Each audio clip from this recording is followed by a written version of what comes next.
Hello, everyone. Welcome to episode 162 of Manage the Wild. I'm Nick Madsen. Lately, I've been working on some habitat projects, working on some rangeland area where they do quite a bit of grazing. But it's home to, in the winter, it's home to elk and deer, and there's a lot of activity that goes on in there. It's an area near to where the winter range for a bunch of elk and deer, and where they would do winter feeding for elk.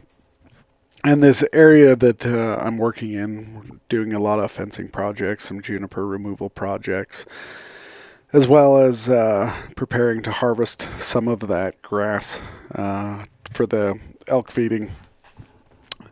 And I've had the opportunity to spend some time talking with the cattle company that's doing the grazing there. And it was interesting. They pay a couple of hands to go around, and they're often moving the cattle fairly quickly. The one thing that we talked about in college in a lot of my habitat classes is about the amount of damage potential for overgrazing. And so when I was talking to these guys about how often they're moving the cattle and how large of area that they're cover and where they're pushing the cattle to, the cattle don't have more than a few days really to spend in an area. Well, I was just going over a study, and it backs up what these guys are doing. This study talked about there's three main things that affect habitat.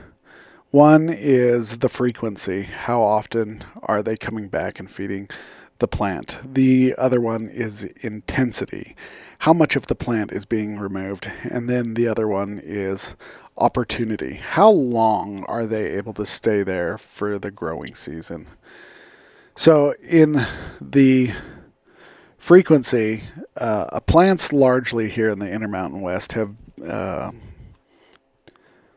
they have evolved, I guess is the correct word, to take what they call a defoliation, where an animal comes in as it's passing through grazing.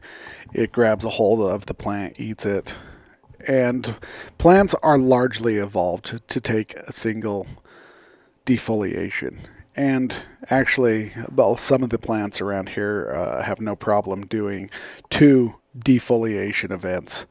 But anything over two defoliation events, where the plant has grown to the full extent and then it gets chomped down and then it grows back up and it gets chomped down, it can handle those two. But anything more than two starts to have a negative effect on the plant.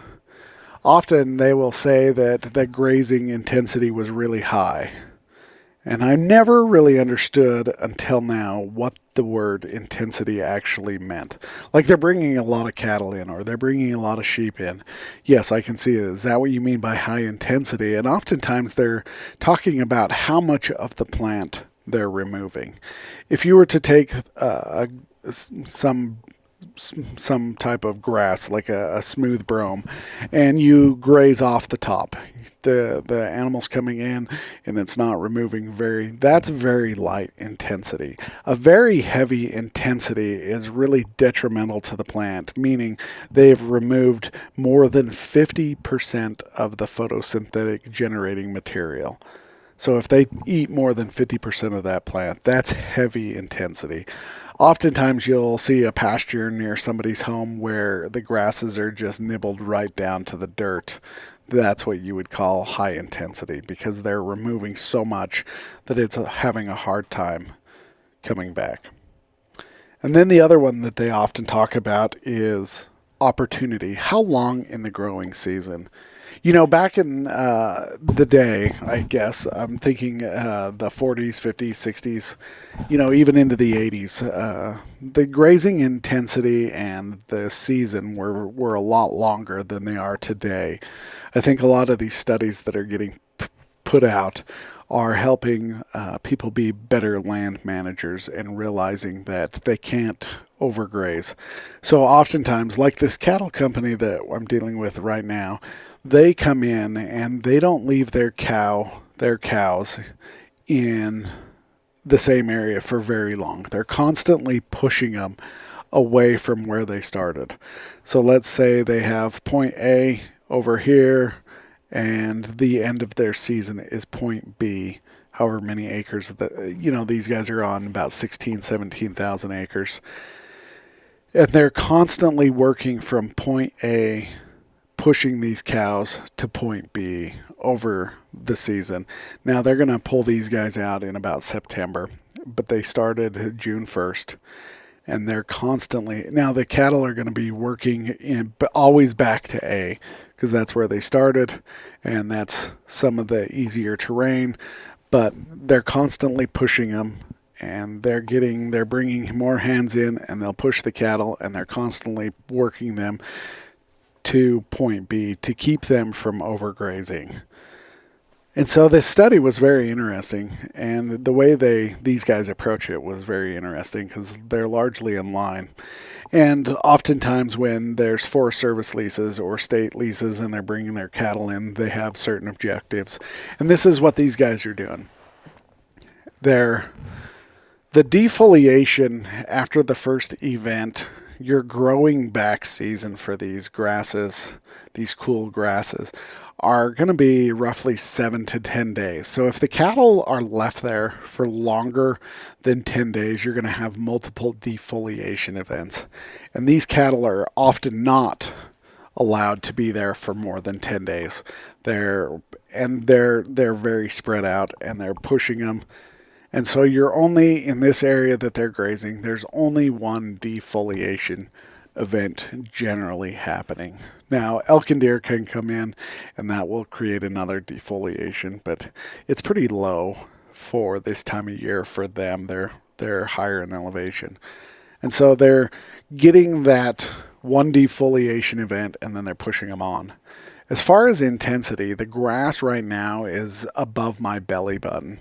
And so these guys, when they are grazing on some of this stuff, they're not having to bend over and grab it all the way at the bottom. And so the intensity at which they are grazing on it is not very high.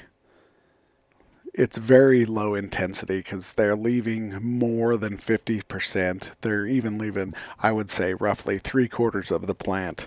And so that event and intensity is not very high when it is happening.